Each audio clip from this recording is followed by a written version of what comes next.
to the world. Subscribe now to the Hot 97 YouTube channel. It's Ebro in the Morning with Laura Stiles and Rosenberg. Ladies and gentlemen, Ebro in the Morning, Laura Stiles and Rosenberg, right here in New York City. We have a lot of problems, but one of the ones we're dealing with today is food insecurity. We have Stephen Grimaldi on the line representing the food pantry here in New York City. Stephen, how are you? Good morning. Thank you. Doing well. Did I get your organization correct? It is Food Pantry. It's the New York Common Pantry. New York, and so now tell us exactly what you guys do, and then we'll get into the specifics for people who don't maybe understand what food insecurity is. Sure. So we work towards the reduction of food insecurity and poverty. We do this throughout New York City. We have a variety of programs. We do provide food, as you can imagine, to address food insecurity, but other services as well. We help people with SNAP benefits. We do nutrition education. And we just help people get whatever resources they need so they can feed their families, feed themselves. Their kids can go to school and people can go to work and thrive. Now does this include formula for babies and diapers? Oftentimes we will get those donated as well. Yes, absolutely. We will provide whatever resources that we can get to the people that need them.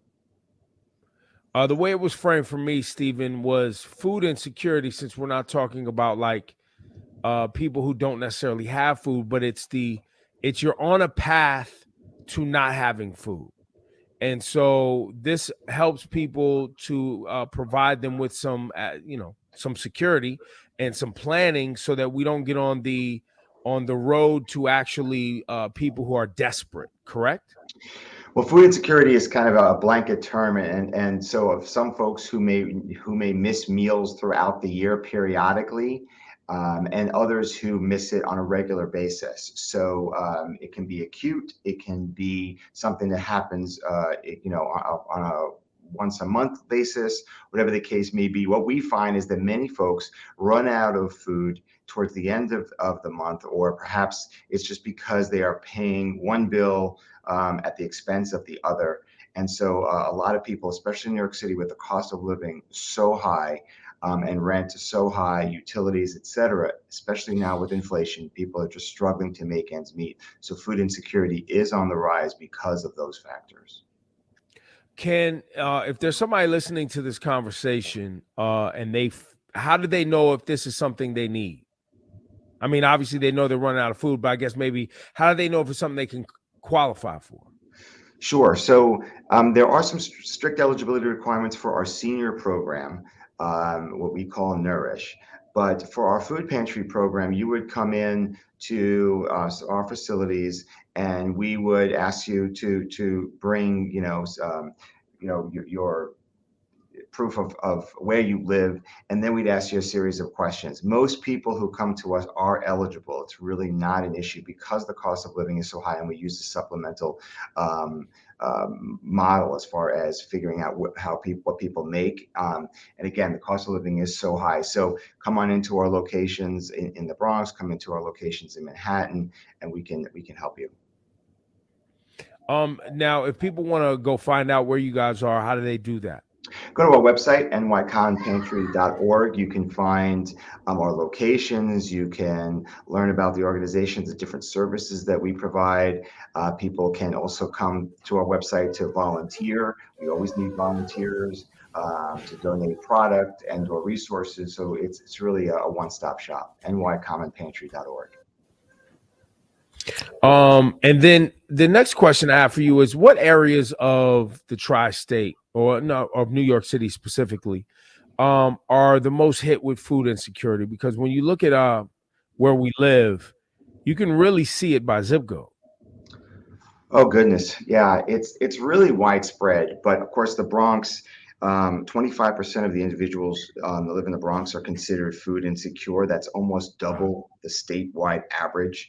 So the Bronx is heavily hit. It's why we have a real focus on the Bronx. We have brick and mortar locations and a lot of mobile pantry programs. Mobile pantry is, obviously we have trucks and vehicles that go to certain communities that have high levels of food insecurity. We have about 180 sites that we go to. Of course, the Brooklyn is also hit. Almost 16% of residents of the Brooklyn are considered food insecure. Queens 12%. So you know, every borough is affected by food insecurity. I'm sure embarrassment. You know, I remember being young and having to. My father, for a while, was we go to the church, we get the powdered milk and the government cheese and the powdered eggs and the whole bit. And you know, embarrassment was showing up back when I was young. You know, you had food stamps, so Yep. you know, you go to the store and you gotta hand those food stamps over, and you feeling definitely like the world was gonna make fun of you. Yeah. And so Absolutely. I'm sure that's a part of why you may or may not hear from some people. How do you guys deal with that? Stigma is a real thing, and I know this firsthand. You know, I remember getting the discounted lunch card when I went to school and feeling the embarrassment of having to show that card. Times have changed for the better. You know, when you receive, we call it the SNAP program, used to be called food stamps. When you receive that, that's electronic. Obviously, it's a different system now, so that's good. You don't have to come in with the actual physical stamps. Unfortunately, the SNAP benefit has been hit hard with some cuts as of March 1st in New York State. And as a result, many more people are hurting. But stigma is a real thing, and you know, I know it firsthand, and many of the people that we serve. So we try to we make sure that people are treated with dignity and respect. They have choice when they come to our food pantry. They can select the food that they need. So it's not just you're in this position of getting a bag of food and go away. Thanks for coming. Hope it works out for you. That's not how this works. We provide wholesome, nutritious food. We allow people to select it. And we do our best to make sure that, you know, that this doesn't have to be a second job coming to a food pantry by going to communities through our mobile programs. So we really work hard at that because I know that many of us know this experience firsthand. Right. I also see a lot of seniors attend the pantries to get the food that they're probably not even receiving. A lot of people get very little, barely to cover their bills and their rent. So food pantries are essential for them to get some healthy vegetables and fruits and dairy or whatever they choose to get. Yeah, it's a tragedy. 1 in 5 seniors in New York City are considered food insecure.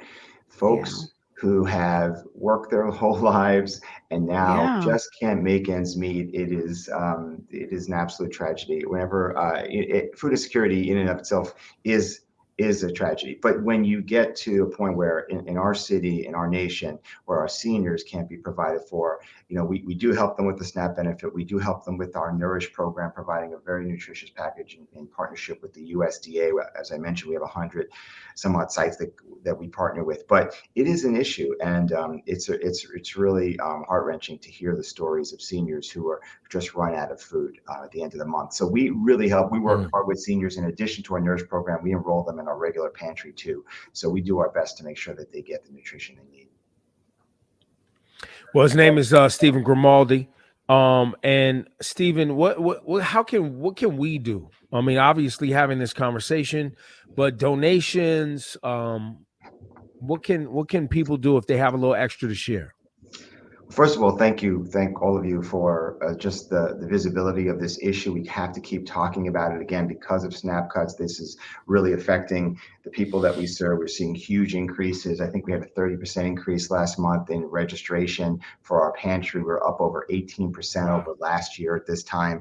Again, so it's just it's something that we have to keep talking about. So thank you for that. Contribute to our food drive. Go on our website. We are constantly doing food drives all year long. We can tell you what we're looking for there.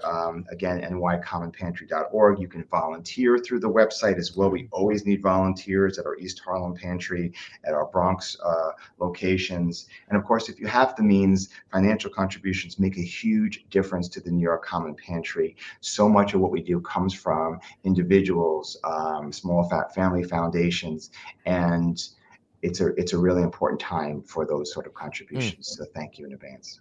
And it's right there when you go to the website, nycommonpantry.org. You can see the how to help button right there. Super easy. Thank you so much. This is amazing work you're doing. Thank you, guys. I appreciate it. Thank you, Stephen. Thank you.